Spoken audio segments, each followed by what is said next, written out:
Cumprimento a todos os meus irmãos com a paz de Jesus. Seja bem-vindo ao estudo da lição da Escola Sabatina número 4. Unidade por meio da humildade. Antes de começar, vamos orar. Pai querido que estás nos céus, nos introduzimos na Tua presença, confiando nos méritos de Jesus. E é em nome de Jesus que pedimos que o Senhor derrame o Espírito Santo sobre mim e os meus irmãos, abrindo a nossa mente para compreendermos este tema tão profundo, tão maravilhoso, sobre Jesus Cristo, sua natureza humana, sua natureza divina, sua humilhação ao se tornar homem, que o Teu Santo Espírito abra nossa mente para entendermos quão sublime é o amor de Deus, a piedade, o mistério da piedade. Derrama sobre nós o Teu Santo Espírito, em nome de Jesus. Amém, Senhor. Unidade por meio da humildade. E o verso áureo: completem a minha alegria, tendo o mesmo modo de pensar, tendo o mesmo amor e sendo unidos de alma e mente. Filipenses 2 e o verso 2. Queridos, Filipenses capítulo 2 até o capítulo 4, inicia uma sessão na qual Paulo aborda o exemplo da humildade de Cristo como um modelo para a vida sua e minha. Cristo é o supremo modelo de submissão a Deus. Cristo é o exemplo e modelo de amor, de união com o Pai. Durante o seu ministério na terra, Jesus desenvolveu uma profunda comunhão com o Pai e enfatizou repetidamente a unidade entre eles. Da mesma forma, Jesus também destacou a sua unidade com o Espírito Santo, primeiramente gerado pelo Espírito Santo, e então guiado pelo Espírito Santo, e então sendo batizado pelo Espírito Santo. Jesus revelou Deus em sua vida na terra. Os membros da divindade, Pai, Filho e Espírito Santo, eles têm um relacionamento harmonioso, amoroso, oferecendo um modelo para a unidade e o amor que deve definir o relacionamento entre nós, os seres humanos, que cremos em Deus. Paulo enfatizou esse tema não apenas na carta aos Filipenses, mas também em outras cartas. Por exemplo, 1 Coríntios, ali ele fala: irmãos, pelo nome de nosso Senhor Jesus Cristo, peço-lhes que todos estejam de acordo naquilo que falam e que não haja divisões entre vocês. Pelo contrário, que vocês sejam unidos no mesmo modo de pensar e no mesmo propósito. 1 Coríntios capítulo 1, verso 10. A lição desta semana destaca 3 temas principais. Primeiro, viver em unidade e demonstrar amor uns pelos outros são responsabilidades fundamentais do cristão e é o comportamento esperado de todo seguidor de Jesus. Segundo, como cristãos somos chamados a cultivar uma mesma maneira de pensar semelhante à de Cristo. Paulo evidencia o que envolve essa mentalidade cristocêntrica. Terceiro, nossa mente finita é incapaz de compreender plenamente a magnanimidade infinita de Cristo ao se tornar homem. A encarnação de Cristo é um mistério. Essa compaixão é um mistério insondável. Chama-se o mistério da piedade, o mistério do amor de Deus, que será o tema para estudo nosso por toda a eternidade. Aleluia! Na parte de domingo, desunião em Filipos. A desunião é uma estratégia de Satanás. Ele divide para conquistar, para enfraquecer a igreja.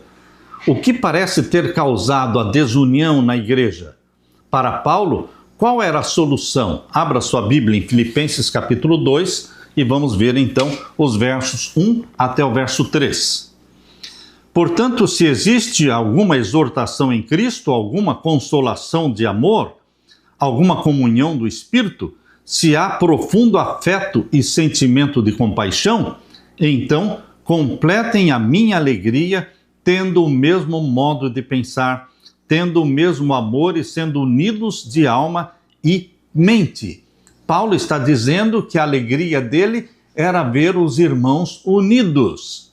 Não havendo discussões e brigas e divisões entre eles, completem a minha alegria, diz Paulo, tendo o mesmo modo de pensar.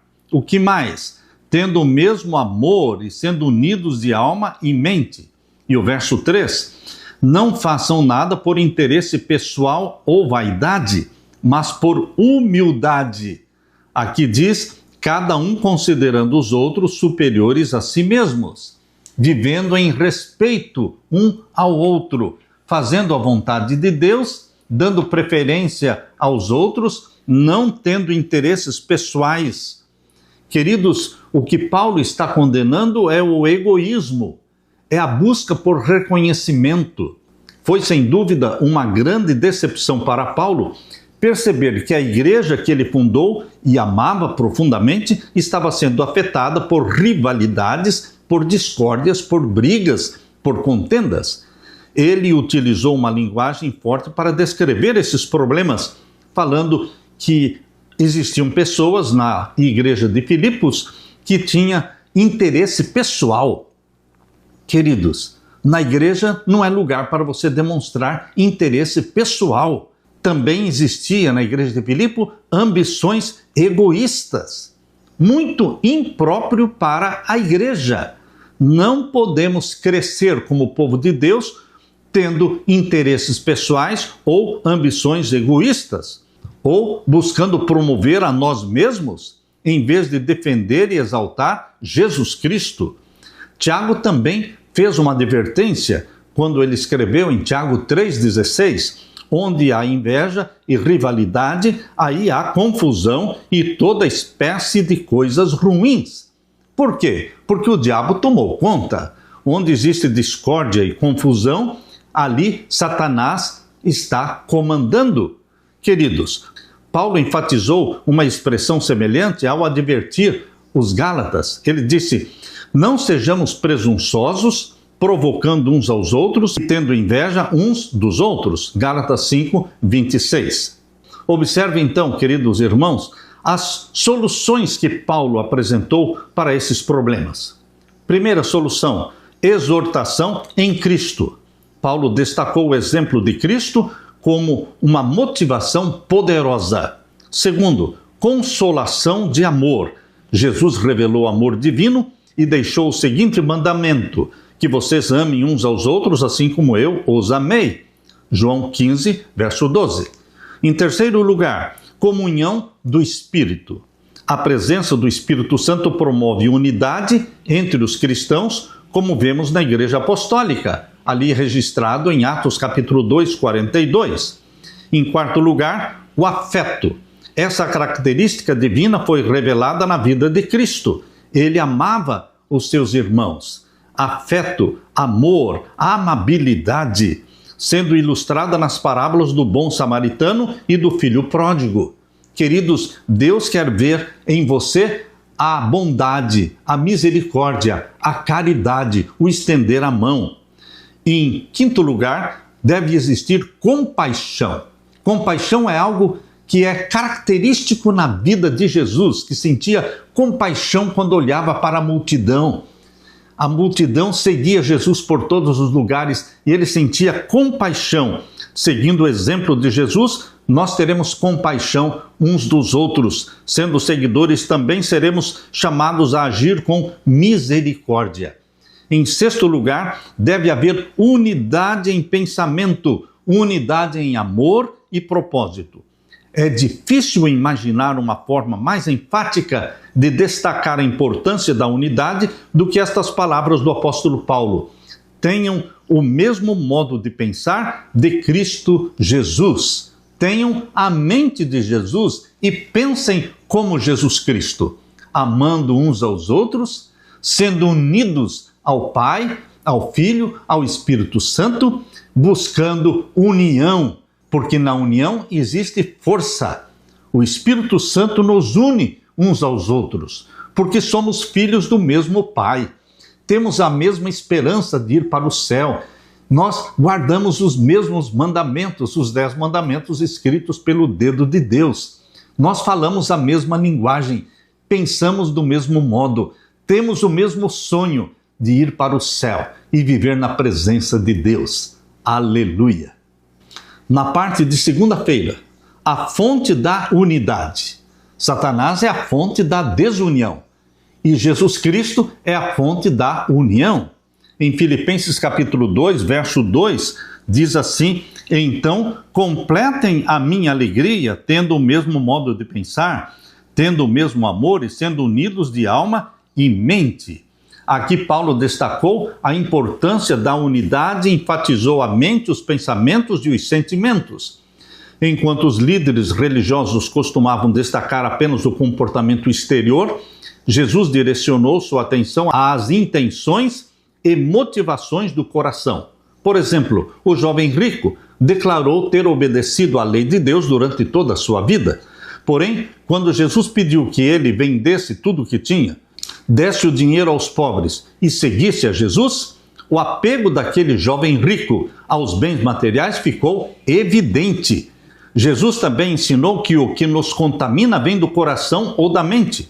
Do coração procedem, Jesus disse, do coração procedem maus pensamentos, homicídios, adultérios, imoralidade sexual, furtos, falsos testemunhos, blasfêmias. Mateus capítulo 15, verso 19. A boca fala do que está cheio o coração. Mateus 12, 34. Se o nosso coração está cheio de Deus, de Jesus, se o nosso coração está cheio do sonho de ir para o céu e viver com Deus, nossa boca vai falar disso todo o tempo. Vamos testemunhar. Quais orientações Paulo apresenta para fortalecer a unidade na igreja? Vamos ler agora Filipenses capítulo 2 e os versos 3 e 4. Aqui diz: não façam nada por interesse pessoal ou vaidade. Na igreja, não podemos fazer nada por interesse pessoal ou por vaidade, ou por ambição de querer aparecer, esnobar, mas por humildade. Nossa conduta na igreja deve ser em humildade, cada um considerando os outros superiores a si mesmo, porque você respeita o seu superior. Assim, se você considerar o seu irmão como superior a si mesmo, você vai respeitá-lo. É nesse sentido que Paulo está dizendo: não tendo em vista somente os seus próprios interesses, mas também os dos outros. Paulo descreveu um modelo de caráter: agir com humildade, considerar os outros mais importantes do que nós mesmos e buscar os interesses deles, não apenas os nossos. Parece simples de dizer, mas é difícil de viver, não é verdade? Ainda assim, esses princípios são fundamentais para melhorar nossos relacionamentos. Muitas vezes, em conversas, estamos mais preocupados em preparar uma resposta do que em ouvir para entender a outra pessoa. Isso pode gerar conflitos desnecessários que poderiam ser evitados com uma escuta atenta. Deus nos deu 2 ouvidos para ouvir mais do que falar. Uma boca e 2 ouvidos. Deveremos ouvir muito mais do que falar. Ouvir com empatia e tentar entender o ponto de vista do outro é o primeiro passo para construir confiança e uma comunicação saudável. Paulo mencionou a unidade que o Espírito Santo dá. E essa unidade traz paz que une o povo de Deus. Quando há conflitos na igreja, o Espírito Santo pode acalmar as tensões e nos levar à unidade, promovendo a harmonia. No mesmo capítulo, Paulo destacou a unidade da fé e do pleno conhecimento do Filho de Deus. Esses conceitos estão conectados. Ter a mesma fé e um entendimento comum das Escrituras, que vem do conhecimento de Cristo e dos seus ensinos, é essencial para manter a unidade. A morte para o eu nos ajudaria a considerar os outros superiores a nós mesmos? É óbvio que sim. Se o seu eu está morto, se Cristo vive em você, você vai respeitar as pessoas, você vai servir as pessoas, você vai evitar discórdias, contendas e brigas, você vai ser amável, bondoso e cortês. Com esse Espírito Santo presente em nós, que é o mesmo Espírito que habitou em Jesus Cristo, nós vamos viver como Cristo viveu. Nós vamos ter a mente de Cristo. Aleluia! Na parte de terça-feira, implante mental ou cirurgia mental? O Espírito Santo quer fazer um implante em você. O que o Espírito Santo exatamente implanta em você e em mim? A mente de Jesus, para pensar como Jesus. Muitas empresas estão desenvolvendo tecnologias que combinam o poder dos computadores com o cérebro humano, conectando mentes humanas a máquinas. Cientistas estão influenciando os pensamentos por meio da tecnologia. Embora o uso de implantes cerebrais possa oferecer benefícios, como, por exemplo, ajudar a controlar a epilepsia, a depressão ou a doença de Parkinson, é fácil imaginar cenários mais preocupantes. O controle mental pode não estar tão longe assim. De certa forma, o controle mental já está presente. Nossa mente funciona como um computador, embora muito mais sofisticado do que um computador. O fluxo constante de informações a que somos expostos programa a nossa mente. Satanás tem tentado programar a mente humana através da televisão, através da internet. Ele molda os nossos pensamentos e orienta as nossas ações. Quando nos deixamos absorver pela mídia, a maneira de pensar do mundo começa a influenciar a nossa mentalidade e adotamos esse padrão de pensamento. É como se a mente de outras pessoas fosse implantada na nossa mente ou fundida com a nossa mente. Porém, assim como Jesus, devemos permitir que o Espírito Santo controle a nossa mente. Romanos capítulo 8, verso 6. Abra sua Bíblia em Romanos capítulo 8 e o verso 6. Aqui diz: pois a inclinação da carne é morte, mas a do Espírito é vida e paz. Nós não andamos segundo a carne, segundo os desejos egoístas da nossa natureza carnal, pecaminosa. Nós andamos segundo a orientação do Espírito Santo, porque fomos gerados pelo Espírito Santo e nos tornamos novas criaturas. Por isso, o capítulo 8, verso 4 em diante diz: a fim de que a exigência da lei se cumprisse em nós, que não vivemos segundo a carne. Quem nasceu da água e do Espírito, foi gerado pelo Espírito Santo, não anda segundo a carne, segundo os desejos da natureza pecaminosa, mas andam segundo o Espírito. Os que vivem segundo a carne se inclinam para as coisas da carne, mas os que vivem segundo o Espírito se inclinam para as coisas do Espírito. As coisas do Espírito Santo são as coisas espirituais, é o céu, é ter a mente de Jesus, é se preparar para a volta de Jesus. Não estamos iludidos com este mundo, nós somos espirituais. Verso 6, pois a inclinação da carne é morte, mas a inclinação do Espírito é vida e paz. Porque a inclinação da carne é inimizade contra Deus, mas nós não vivemos segundo a natureza carnal, nós vivemos segundo a natureza espiritual, que foi gerada pelo Espírito Santo em nós. Por isso não somos inimigos de Deus. Somos amigos, somos filhos de Deus, mas aqueles que não nasceram da água e do Espírito são inimigos de Deus, porque a inclinação da carne é inimizade contra Deus, pois não está sujeita à lei de Deus. Tem tantos milhões de cristãos que não estão sujeitos à lei de Deus, não amam os 10 mandamentos da lei de Deus. São inimigos dos 10 mandamentos. Isto significa que, embora se chamem cristãos, embora sejam membros de igrejas, eles são inimigos de Deus, porque não estão sujeitos à lei de Deus. Pregam contra a lei de Deus, ou seja, eles são carnais, eles vivem de acordo com a natureza carnal, não são espirituais, não foram gerados pelo Espírito Santo. Eles não estão sujeitos à lei de Deus, nem mesmo pode estar. Portanto, os que estão na carne não podem agradar a Deus. Não vão obedecer a Deus, não vão valorizar os mandamentos de Deus, porque não foram gerados pelo Espírito Santo. Ninguém conhece as coisas de Deus senão o Espírito de Deus. E isso é o oposto do espírito do mundo. Quem está influenciando a nossa maneira de pensar? A mídia, a televisão, Quem influencia a sua maneira de pensar? Será que é a Bíblia? Será que é o Espírito Santo? Quem faz a sua mente? Quem está implantando em você? O que estamos deixando entrar na nossa mente? Através dos olhos, através dos ouvidos. Nós devemos evitar ler ou ouvir tudo que sugira pensamentos impuros. Leia Filipenses capítulo 2, verso 5. O que você acha que significa esta frase? Ter o mesmo modo de pensar de Cristo. O que significa ter o mesmo modo de pensar de Cristo? Filipenses capítulo 2, verso 5. Tenham entre vocês o mesmo modo de pensar de Cristo Jesus. Para pensar como Cristo Jesus pensava, nós temos que ter a mente de Cristo. E quem implanta a mente de Cristo é o Espírito Santo.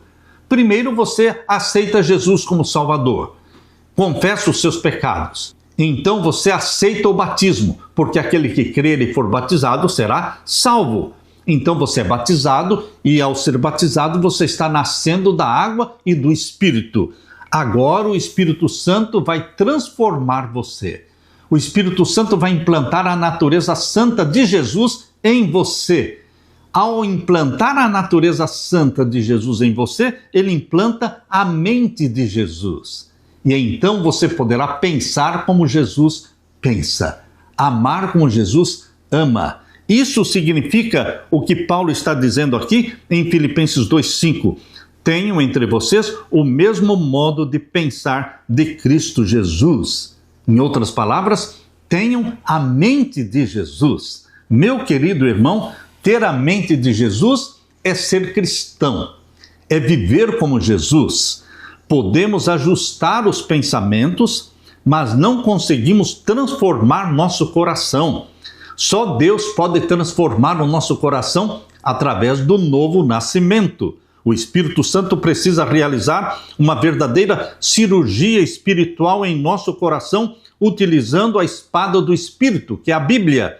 Essa espada é a palavra de Deus, que é viva e eficaz, penetra até o ponto de dividir a alma e espírito, juntas e medulas, e é apta para julgar os pensamentos e propósitos do coração. Somente com o auxílio do Espírito Santo você pode conhecer a verdade, pois o coração, seu e meu, é enganoso por natureza. Enganoso é o nosso coração. Quem o conhecerá? Precisamos ser transformados pela renovação da nossa mente, tendo a mente de Jesus para podermos experimentar qual é a boa, agradável e perfeita vontade de Deus. Romanos 12, 2. Leia Filipenses capítulo 4, verso 8. Medite em Filipenses 4, 8, onde diz: finalmente, irmãos, tudo que é verdadeiro, tudo que é respeitável, tudo que é justo, tudo que é puro, tudo que é amável, tudo que é de boa fama, se alguma virtude há e se algum louvor existe, seja isso que ocupe o pensamento de vocês. Não podemos ocupar a nossa mente com mentiras da televisão, com mentiras da mídia, com as impurezas, com a fornicação, com o adultério, com a pornografia, com a imoralidade, com a violência que está presente na televisão. Finalmente, irmãos, tudo que é verdadeiro, a mentira fica de fora, tudo que é respeitável, tudo que é justo, tudo que é puro, tudo que é amável, tudo que é de boa fama, se alguma virtude há e se algum louvor existe, seja isso o que ocupe o pensamento de vocês. Isto é o que Deus quer de você. Implantar em você, através do Espírito Santo, a mente de Jesus. Ele remove a sua mente e coloca a mente de Jesus. E você começa a ter os mesmos sentimentos de Jesus. A mesma submissão ao Pai que Jesus tinha. A mesma obediência de Jesus Cristo, o mesmo espírito de humildade de Jesus Cristo. Meu querido irmão, Cristo é o padrão. Você contempla Jesus e você é transformado à semelhança de Jesus de grau em grau, até alcançar a perfeição completa e ter o seu corpo de humilhação, doentio e fraco, como nós temos um corpo mortal. Esse corpo será transformado no corpo imortal, no corpo glorificado, semelhante ao de Jesus. Esta glorificação vai acontecer na segunda vinda de Jesus. Aleluia! Na parte de quarta-feira, a mente de Cristo. O lutador Muhammad Ali, certa vez, declarou: "Eu sou o maior." A minha esposa e eu conhecemos pessoalmente Muhammad Ali. Ele morava a poucos quilômetros da Universidade Andrews, ali nos Estados Unidos, no estado de Michigan. Queridos, nós fomos conhecer a casa de Muhammad Ali. Ele tinha um egoísmo muito forte. Ele dizia: "Eu sou o maior." Quando nós o conhecemos, ele já estava com a doença do Parkinson. Tremia o tempo todo. Andava com os pés vacilantes. E aquele homem que um dia foi o campeão dos pesos pesados, campeão mundial de pesos pesados, ele agora era uma pessoa fraca, frágil, pés vacilantes, mãos trêmulas. E onde estava então aquele homem orgulhoso e arrogante que dizia: "Eu sou o maior"? Queridos, nós não somos nada sem Deus. Nós não somos ninguém sem o nosso querido Jesus Cristo. Somos totalmente dependentes de Jesus. Jesus viveu absolutamente uma vida sem pecado. Viveu na terra, mas não pecou. Paulo diz em Hebreus capítulo 4, verso 15, tentado em todas as coisas, à nossa semelhança, mas ele nunca pecou, nem mesmo em pensamento, nem tendência para o pecado ele tinha. O pecado era para Jesus ofensivo, repugnante. Assim era o pecado para Jesus. E assim se torna o pecado para você e para mim. Quando recebemos a mente de Jesus, o pecado se torna também para você e para mim ofensivo, repulsivo, repugnante, em vez de atrativo. Queridos, Paulo diz em Hebreus 5:8, embora fosse filho, aprendeu a obediência pelas coisas que sofreu. E nós, como filhos de Deus, também vamos aprender a obediência pelas coisas que sofremos. O mesmo que aconteceu com Jesus acontece com você. Hebreus capítulo 5, verso 8. A submissão de Jesus à vontade do Pai foi sempre perfeita. A nossa não é perfeita, mas nós estamos espelhando a nossa vida em Jesus. Não houve um momento sequer em que Jesus se recusasse a se submeter à vontade do Pai. Muitas vezes ele foi tentado a fugir, a não fazer a vontade do Pai. Por exemplo, no jardim do Getsemane, quando Jesus por 3 vezes pediu para o Pai: "Se possível, passe de mim este cálice." Diante da morte, ele estava tentando escapar do sofrimento da morte. Mas ele orou não somente dizendo: "Se for possível, passe de mim este cálice." A oração de Jesus não termina aí. Ele continuou dizendo: "Mas não seja feita a minha vontade, mas a tua vontade, ó Pai." A vontade do Pai era superior e era soberana na vida de Jesus. A vontade do Pai, do nosso Pai Celestial, precisa ser soberana na sua vida, meu irmão. Nós estamos imitando Jesus. Vamos ler então Filipenses capítulo 2, versos 5 a 8. Aqui diz: "Tendo entre vocês o mesmo modo de pensar de Cristo Jesus." Em outras palavras, tendo a mente de Jesus. E o verso 6, que mesmo existindo na forma de Deus, porque Jesus, antes de nascer de Maria, Jesus era Deus. Foi ele quem criou todas as coisas, exatamente como diz em João capítulo 1, verso 1 a 3. No princípio era o Verbo estava com Deus e o Verbo era Deus. Esse Verbo é Jesus, que se tornou carne. E no verso 2 e 3 de João capítulo 1 diz: "E todas as coisas foram feitas por ele, e sem ele nada do que foi feito se fez." Então nada foi criado sem Jesus.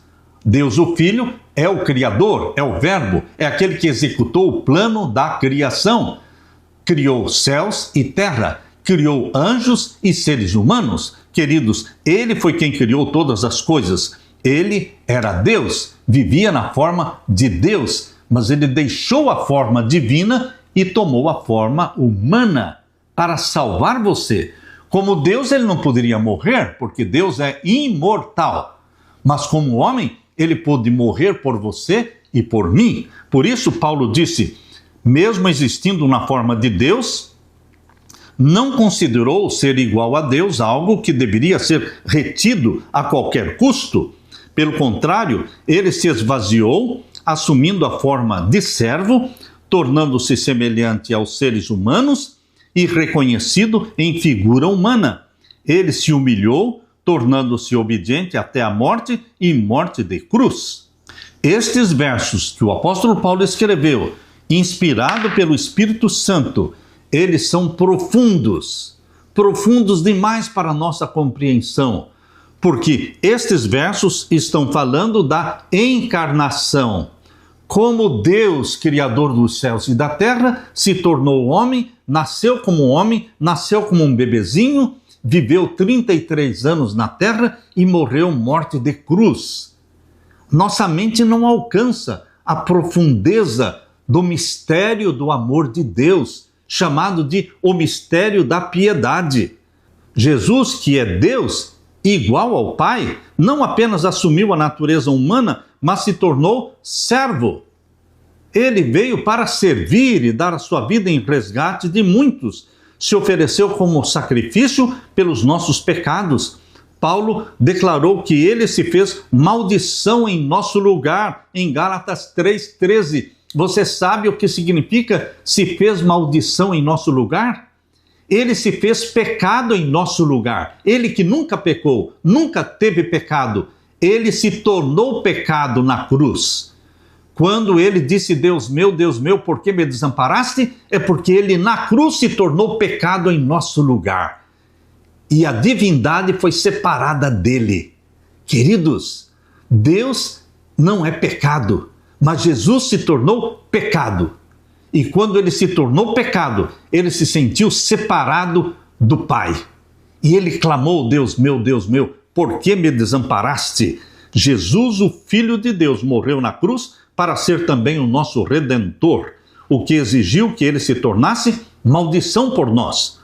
Como compreender o significado dessa oferta? E mais importante ainda, como viver o que esses textos nos ensinam? Ter a mesma disposição de nos humilhar e sacrificar a nossa vida pelo bem dos outros, como Jesus fez. Todos nós temos um egoísmo que não pensa muito nos outros, pensamos muito em nós mesmos. Mas Jesus diz para você não ficar pensando em si mesmo, mas servir a Deus, amar a Deus e ao próximo como a si mesmo. Jesus afirmou, o maior entre vocês será o servo de vocês. Quem se exaltar será humilhado, e quem se humilhar será exaltado. Mateus capítulo 23, versos 11 e 12. Essa mensagem reflete em muitos aspectos a instrução de Paulo em Filipenses 2, 5 a 8. Esse texto que nós estamos lendo hoje, de Filipenses 2, 5 a 8, ele está reforçando aqui o que já foi dito antes: não agir com interesse pessoal ou com vaidade. Deveremos agir por humildade, em unidade, em submissão a Deus, não buscando os nossos interesses, nem buscando fazer nada por vaidade. Qual deve ser nossa resposta ao que Cristo fez por nós? Vendo tudo que Jesus fez por nós, o que deveremos responder? Qual é a reação adequada e digna do que Cristo realizou, além de cair de joelhos em adoração? Cair de joelhos em adoração, dizendo, Jesus, bendito seja Jesus Cristo por tudo que fez por mim, morrendo na cruz por mim, ressuscitando por mim, subindo ao céu e prometendo voltar. Bendito seja Jesus Cristo, o Deus encarnado, o Deus que se tornou um de nós, se tornou o nosso irmão. Ele é o nosso irmão, membro da família humana. Ele se uniu a você por laços eternos, que jamais se romperão. Aleluia! Na parte de quinta-feira, o mistério da piedade. Existem dois mistérios na Bíblia. O mistério da iniquidade. O que é o mistério da iniquidade? Nós não conseguimos entender como Lúcifer, um anjo querubim, protetor, que estava na presença de Deus. Como ele pecou? Como surgiu, como nasceu o pecado dentro dele? A ambição de querer ser Deus, a ambição de querer se assentar no lugar de Deus. Queridos, este é o mistério da iniquidade. Mas existe o mistério da piedade. Que amor é esse? Que amor é esse do nosso Pai Celestial, que deu seu Filho unigênito para se tornar membro da família humana, assumindo a forma de servo e sendo obediente até a morte e morte de cruz. Este é o mistério da piedade, que será o assunto para você e eu estudarmos a vida inteira. Na eternidade, vamos continuar estudando esse tema. Um verso bastante conhecido da Bíblia diz: se alguém julga conhecer alguma coisa, ainda não conhece como deveria conhecer. 1 Coríntios 8:12. Se você pensa que sabe bastante, você não sabe nada. Eu não sei nada. O que nós sabemos são milésimos daquilo que Deus quer revelar ainda para você. Ninguém sabe tudo sobre determinado assunto. Isso é ainda mais verdadeiro em relação às verdades da divindade, da encarnação de Cristo. Isso é verdade em relação ao mistério da piedade. Paulo destacou a extraordinária humilhação de Jesus ao se tornar humano, um tema que nem mesmo na eternidade vamos compreender totalmente. Como foi a humilhação de Jesus ao assumir a natureza humana? Romanos capítulo 8, verso 3. Abra sua Bíblia. Romanos capítulo 8 e o verso 3. Vamos ler capítulo 8, verso 1 até o verso 3. Agora, pois, já não existe nenhuma condenação para os que estão em Cristo Jesus. Não há condenação para os que estão em Cristo Jesus, que não andam segundo a carne, mas segundo o Espírito. Quem está em Cristo Jesus não anda segundo a carne, não anda segundo a natureza carnal, pecaminosa, mas anda segundo o Espírito, porque foi gerado pelo Espírito Santo e é guiado pelo Espírito Santo, é batizado pelo Espírito Santo e o Espírito Santo implanta em você a mente obediente de Jesus. Verso 2: porque a lei do Espírito da vida em Cristo Jesus livrou você da lei do pecado e da morte. Você estava destinado à morte eterna. Agora você nasceu da água e do Espírito, gerado pelo Espírito Santo, e agora prevalece em você a lei do Espírito da vida, que livrou você da morte. Verso 3. Porque aquilo que a lei não podia fazer, a lei não podia salvar ninguém, e ainda não pode salvar ninguém. Porque aquilo que a lei não podia fazer, por causa da fraqueza da carne, isso Deus fez. Como é que Deus salvou? Enviou o seu Filho, aqui diz, enviando o seu próprio Filho em semelhança de carne pecaminosa, porque Jesus Cristo nasceu com uma natureza física pecaminosa. O que significa isso? A natureza física pecaminosa de Jesus? Porque ele sentia dor, ele sentia fome, ele sentia cansaço, ele sentia sede, ele tinha que dormir para recuperar as energias. Adão e Eva no Jardim do Éden não tinham uma natureza física pecaminosa. Ele não sentia dor, não sentia fome, não sentia cansaço. A natureza física de Adão no Jardim do Éden era diferente da natureza física de Jesus quando nasceu de Maria. Então Jesus recebeu uma natureza física com fraqueza da carne. Mas lembre-se, moralmente Jesus era santo ao nascer, como Adão era santo no Jardim do Éden. Moralmente Jesus foi santo desde o nascimento.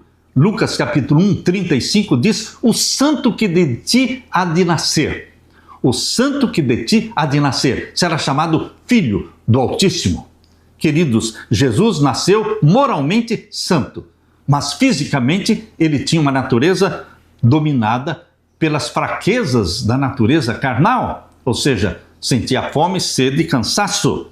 Entenda então este verso que diz aqui, capítulo 8 de Romanos, verso 3. Porque aquilo que a lei não podia fazer, por causa da fraqueza da carne, isso Deus fez, enviando o seu próprio Filho em semelhança de carne pecaminosa.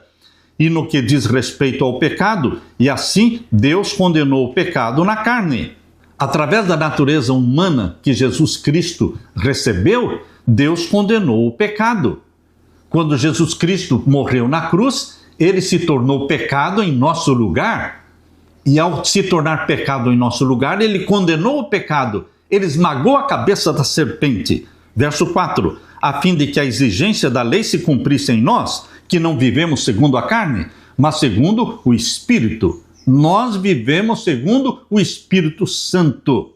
Os que vivem segundo a carne se inclinam para as coisas da carne, mas os que vivem segundo o Espírito se inclinam para as coisas do Espírito. Você se torna espiritual, gerado pelo Espírito Santo, recebendo um implante da mente de Jesus. Você passa a amar, pensar e agir e sentir como Jesus. Pois a inclinação da carne é morte, mas a do Espírito é vida e paz. Porque a inclinação da carne é inimizade contra Deus, pois não está sujeita à lei de Deus. Tem muitos cristãos que se proclamam cristãos, mas eles são inimigos de Deus e inimigos da lei de Deus. Pregam contra a lei de Deus, os 10 mandamentos. E Paulo está dizendo, aqueles que não se sujeitam a Deus e não se sujeitam à lei de Deus, é porque estão vivendo na carne. Não são gerados pelo Espírito Santo. Leio de novo o verso 7, Romanos 8, 7.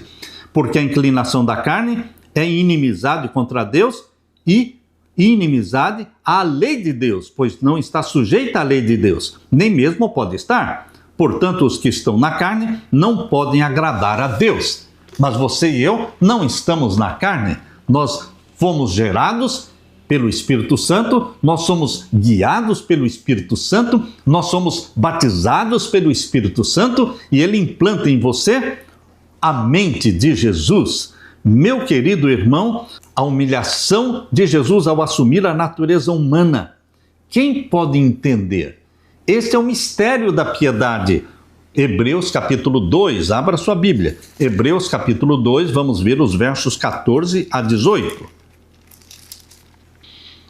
Aqui diz, visto pois que os filhos têm participação comum de carne e sangue, também Jesus igualmente participou dessas coisas, para que por sua morte destruísse aquele que tem o poder da morte, a saber, o diabo. Ele esmagou a cabeça da serpente. Satanás foi derrotado na cruz do Calvário, porque Jesus morreu sem pecado, mas morreu porque ele assumiu os nossos pecados. Se ele não tivesse assumido os nossos pecados, ele não teria morrido, porque quem não tem pecado não morre. Mas Jesus se tornou pecado na cruz, por minha causa, por sua causa. Por isso, meu querido irmão, aqui está dizendo, visto pois que os filhos têm participação comum da carne e sangue, também Jesus igualmente participou dessas coisas, para que, por sua morte, destruísse aquele que tem o poder da morte, a saber, o diabo, e livrasse todos os que pelo pavor da morte estavam sujeitos à escravidão por toda a vida. Pois ele, Jesus, evidentemente, não assumiu a natureza de um anjo. Jesus não assumiu a natureza de um anjo. Mas que natureza ele assumiu? A natureza dos descendentes de Abraão, natureza humana. Jesus assumiu a natureza humana dos descendentes de Abraão. Por isso mesmo, era necessário que em todas as coisas Jesus se tornasse semelhante aos irmãos. Ele se tornou semelhante a você e a mim, para ser misericordioso, o que mais? Fiel sumo sacerdote nas coisas referentes a Deus e para fazer propiciação pelos pecados do povo. Pois naquilo que ele mesmo sofreu, quando foi tentado, é poderoso para socorrer os que são tentados. Ele pode socorrer você, porque ele é vitorioso, venceu o pecado. Ele morreu porque ele se tornou pecado, mas ele não ficou morto, ele foi ressuscitado e ele vive para todos sempre. E porque ele vive, nós também viveremos. Leia agora Hebreus 4,15. Aqui diz, porque não temos sumo sacerdote que não possa se compadecer das nossas fraquezas. Pelo contrário, ele, Jesus, foi tentado em todas as coisas, à nossa semelhança, mas sem pecado. Aleluia, aleluia. Portanto, aproximemo-nos do trono da graça, com confiança, a fim de recebermos misericórdia e encontrarmos graça para ajuda em momento oportuno. Corra para Jesus, aproxime-se do trono da graça. Existe salvação para você e para mim, meu irmão. Como foi possível para o eterno Filho de Deus, pela atuação do Espírito Santo, tornar-se um ser divino humano no ventre de Maria? Isso é mistério, mistério da piedade. É algo que desafia nossa compreensão. Como o infinito e eterno poderia subitamente tornar-se um ser humano finito, sujeito à morte? Esse é o mistério da encarnação. Esse é o centro do que Paulo descreveu como o mistério da piedade em 1 Timóteo capítulo 3, verso 16. Paulo explorou essa humilhação de forma mais detalhada do que em qualquer outro texto das Escrituras. Aqui, em Hebreus capítulo 2, versos 5 a 8, Paulo fala de quê? Jesus existindo na forma de Deus. Ele era Deus, tornou-se homem. Segundo, ele se esvaziou da forma divina, não da natureza divina. Quando viveu como ser humano na terra, ele tinha ainda a natureza divina e humana, mas ele não fazia uso da natureza divina. Ele deixou voluntariamente de usar a forma divina, mas ele continua sendo Deus. Deus, homem. O mistério de que Jesus deixou de lado suas prerrogativas divinas para se tornar verdadeiramente humano e ser tentado como nós é espantoso. Em terceiro lugar, Jesus se humilhou. Filipenses 2:8. Ao assumir a natureza humana, Jesus passou de uma posição de supremacia universal para a de total servidão, contrastando completamente o desejo de Lúcifer, que era uma criatura e queria ser Deus. E Jesus Cristo, sendo Deus, se tornou servo e morreu morte de cruz. Queridos, Jesus prega e revela humildade. E Lúcifer, ele ensina a arrogância, o orgulho, o egoísmo. Lendo ainda em Filipenses capítulo 2, verso 8, ali diz que Jesus foi fiel até a morte e morte de cruz. Não havia forma mais humilhante de morrer do que a que foi escolhida por Jesus, planejada em conjunto com o Pai nos conselhos de paz, conforme diz Zacarias 6,13. Esse ato foi prefigurado por Moisés ao levantar a serpente no deserto. E assim na cruz, aquele que não conheceu o pecado, ele se fez pecado por nós, para que nele fôssemos feitos justiça de Deus, 2 Coríntios capítulo 5, verso 21. Meu querido irmão, o mistério da piedade será o assunto do nosso estudo por toda a eternidade. Esse amor que existe em Deus, o amor humano, é simplesmente um pálido reflexo do amor de Deus. O amor paternal, o amor maternal é simplesmente o quê? Um pequeno riacho em comparação com o ilimitado oceano do amor de Deus. Podemos meditar no amor de Deus todos os dias da nossa vida. Podemos examinar diligentemente as Escrituras a fim de tentar compreender o amor de Deus, mas não vamos compreendê-lo completamente. Existirá sempre diante de nós um infinito além. Podemos estudar por séculos esse amor, no entanto, jamais poderemos compreender plenamente a extensão, a largura, a profundidade e a altura do amor de Deus em dar seu Filho para morrer por nós. Ao estudarmos a Bíblia e meditarmos sobre a vida de Jesus e o plano da salvação, esses grandes temas se desdobrarão cada vez mais ao nosso entendimento de eternidade a eternidade. Eternamente estaremos estudando o mistério da piedade. Jesus, que é Deus, Criador dos céus e da terra, se tornou homem, membro da família humana, irmão seu, irmão meu, nosso representante no céu. E ele virá nos buscar, e ele vai nos levar para estarmos para sempre com ele. Aleluia! Deixe-me orar com você.